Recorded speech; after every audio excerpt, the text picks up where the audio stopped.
Hi, I'm Cameron. I don't just read comics. I love them. Welcome back to another episode of Cameron Reads Comics. On today's episode, we are going to be talking about Justice League, JLA, Tower of Babel, one of the greatest Justice League stories of all time.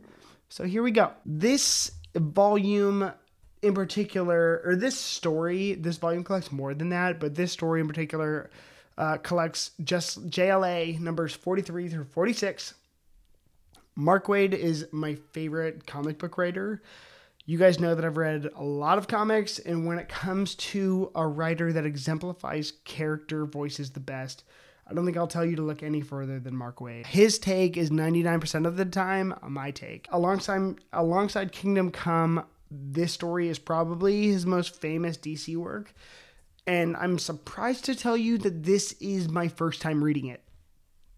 Now, for accessibility, this book is accessible to any new reader, and everyone and their mom will tell you it is essential DC reading. This story takes place directly after, I think it's the first story after Grant Morrison's JLA run ends.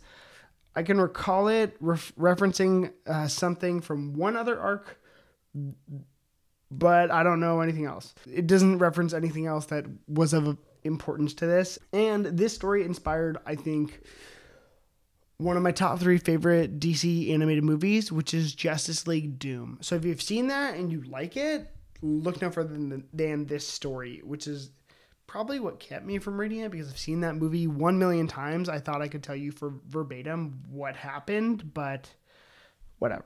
Honestly, also, I'm glad, because I actually just watched the movie, and then I was kind of kicking myself, being like, Cameron, how come you haven't read this story yet? You already bought it. The thing you should know, though, is that the movie is different than the book.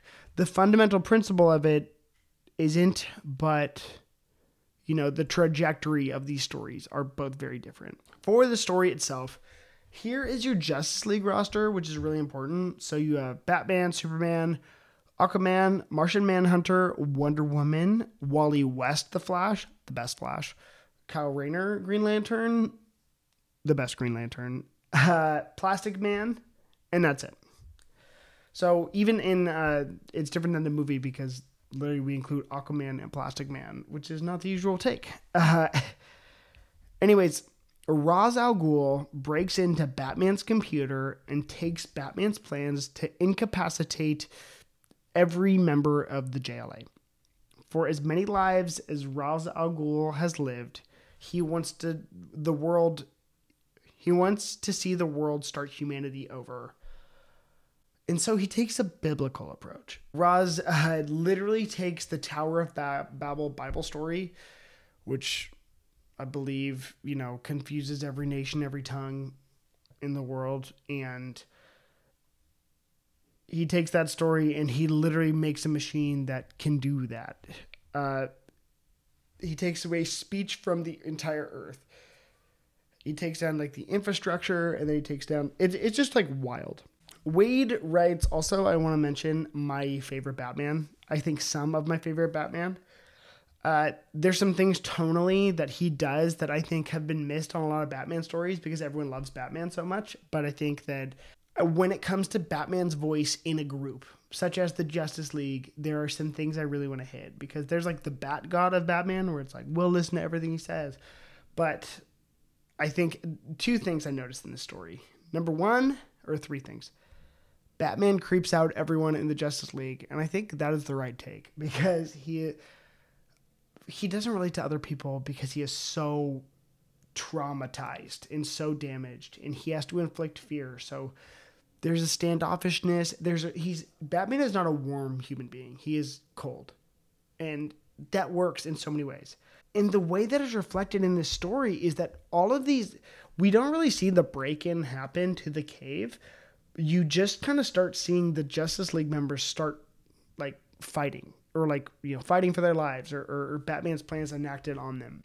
And when they are trying to get a hold of Batman, he is unavailable to the League for the first half of the story, because in the first issue, Ra's al Ghul digs up his parents' graves, their tombs, or caskets. Sorry, tombs. That was very Egyptian.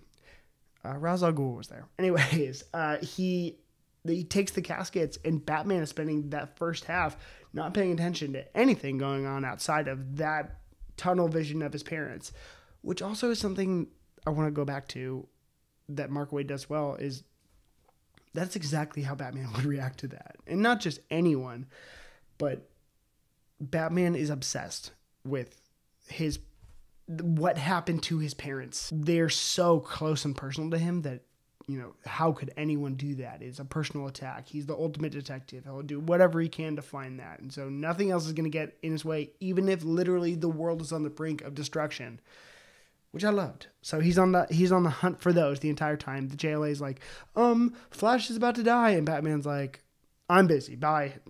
It's awesome.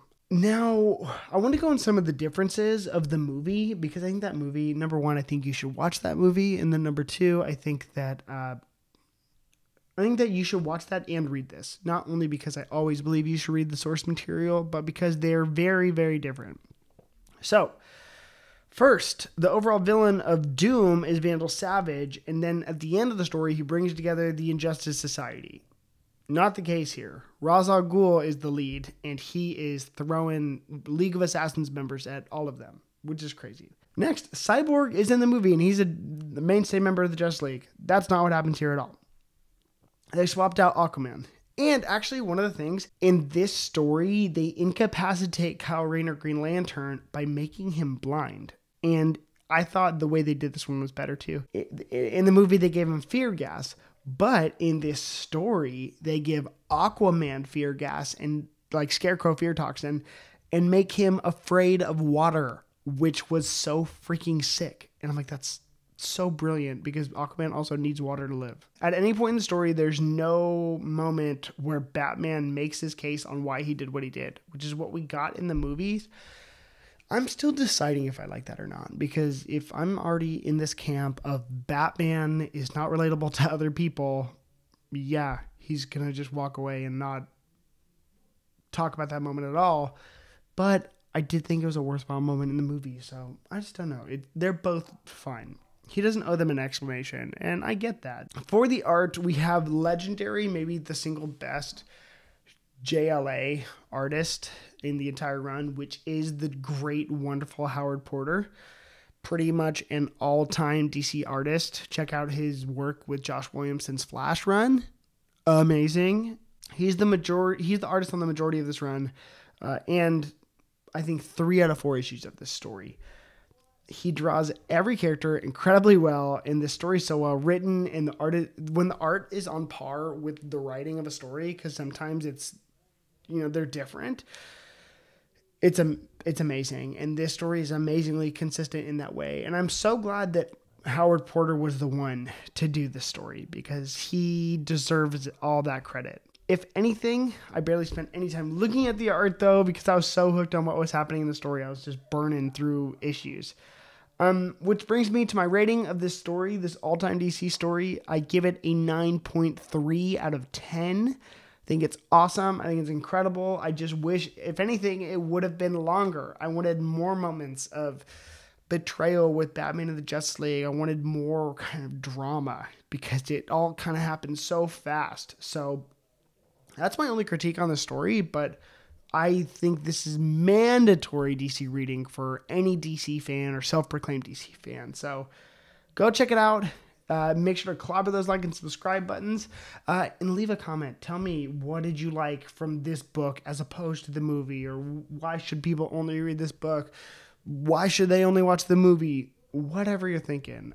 My name's Cameron. I don't just read comics. I love them. I'll see you next time.